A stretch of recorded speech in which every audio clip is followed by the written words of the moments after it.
went towards Meerkat is because the ability for my users to be able to comment and get pushed to Twitter, I'm able to leverage that data. I have everyone into a private Twitter list. It then goes into a report. I run reports and analytics, and I know Susie, a fellow data geek when it comes to social data, I then run analytics and understand the insights of these new followers of mine so that I can provide better content to my audience. And that ability to leverage that data, I mean, here's the thing.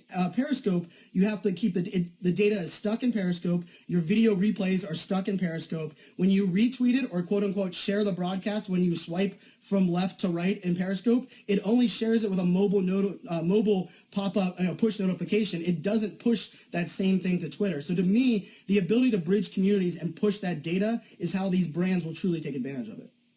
That was actually, I'll jump in quickly. That was a question that just came in on the audience was kind of, how are we gauging this?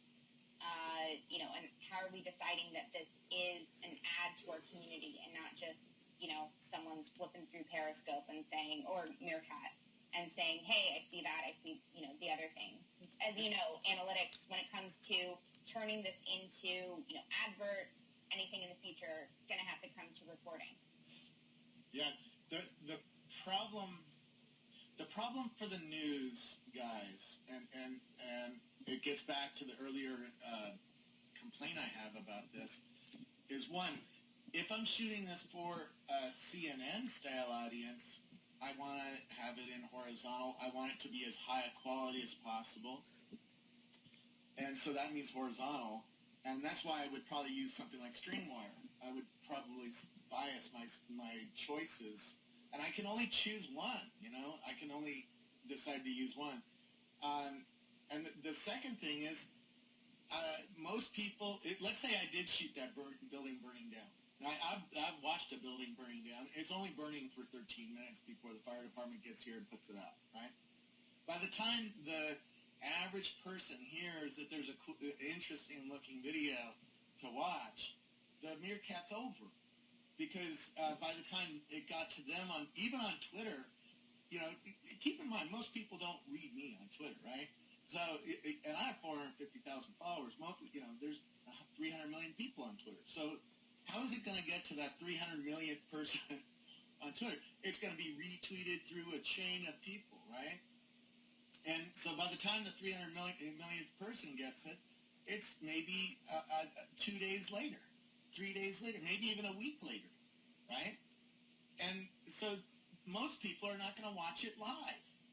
And so why would I bias my video behavior for the live audience? Why wouldn't I pull out my HD cameras? I mean, I have a new GoPro set up with 6 GoPros. I should pull it out and show it to you. That does 360-degree video. I mean, if that building really burned down, that's what I would pull out. I would go over there and start shooting with my 360 camera. So that, it would take me a few hours to get up on the internet. But you would watch a building burning down in 360 degrees. Well, but I think it's the same. It's this little cell phone. It's the same. This is the same existence, though. I think for me, I'm doing a podcast, and I have a much smaller audience, much smaller community. But for me, when I started live streaming my podcast recording, I increased subscribers.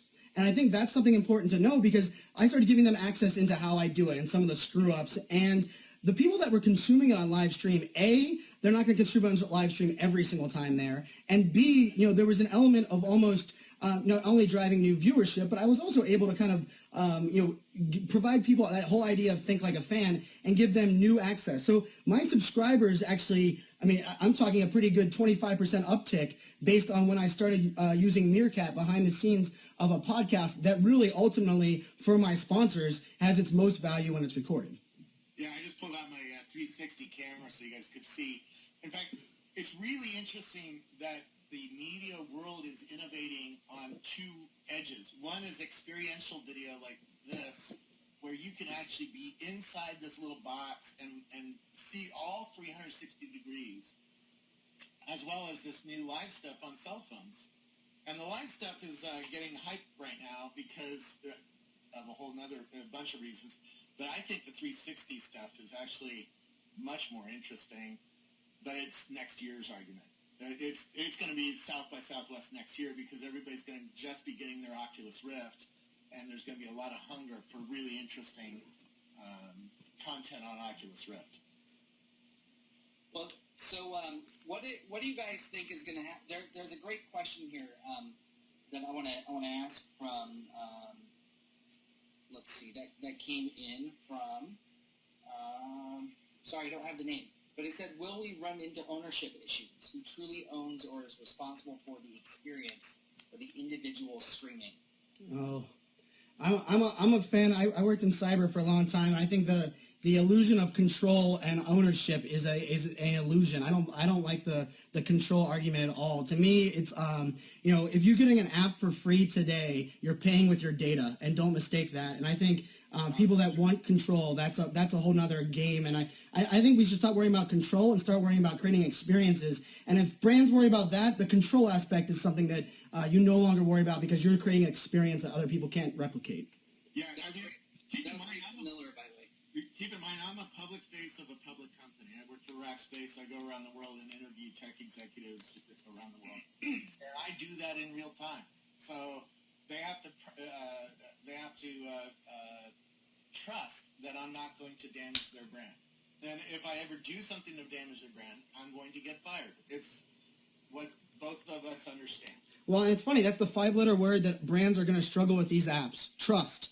If you can't trust your employees, if you can't trust that they're not going to be stupid, because you can't fix stupid. I don't care what app, what privacy law, what technology put you behind it. But if you can't trust your employees, I mean, to your point, Robert, I mean, I worked for IO data centers for a long while. I was at OpenStack with you, and we did the OpenStack events. And I remember because we were going through about going public, the amount of PR scrutiny, the amount of things that I had to go through for my checklist before I went on stage was ridiculous. It handicapped me, and I would never want to go through that again. But that to me was only okay during that time when we were trying to go public compared to what we're dealing with now. I think companies today have to really trust not only their employees, but trust that the value. I mean, to me, I'm not going to tune into something because of like a one-off experience. And I think it goes back to Jay Baer's utility, right? I mean, I think if you're creating great value, even if it's great content and you're giving it away, people are going to look at you as the trusted resource. And Robert, I think it's the same way. I mean, people can go to how many different reviews over and over for products and experiences,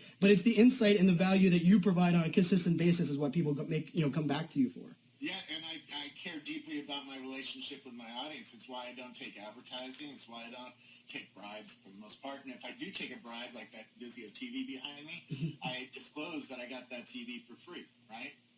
And because otherwise you're just selling out your audience if you're taking bribes and if you have a conflict of interest that you don't disclose. So then here's a question. I'm kind of filtering through some of the general sentiment that I'm getting. Just, by the way, a shout out to everyone who's watching. Love your comments, guys. If you're on Meerkat, let's try to get this mobbing. If you can hit retweet and like, and then use an emoji, one emoji, let's get it mobbing so it's trending on Meerkat. People are arguing with me about Oculus. Oh, you jump on Oculus, as you well know, and it goes insane. And they'll jump in too.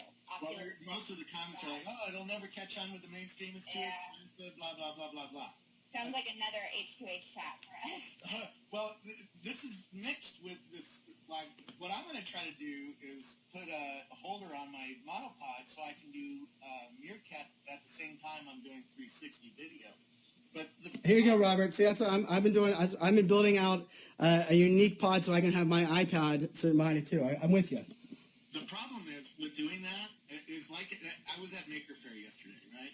And I couldn't get good enough bandwidth there because there's 100,000 people in a field, and the mobile networks are just oversaturated, and I'm barely able to make a text there. And I've found this over and over again when I'm in something interesting, like Coachella, I can't even get a cell phone call out, much less start up Meerkat and start live broadcasting in a reliable way. Yeah, I just did an interview yesterday, and they asked me what the two biggest limitations were for these apps.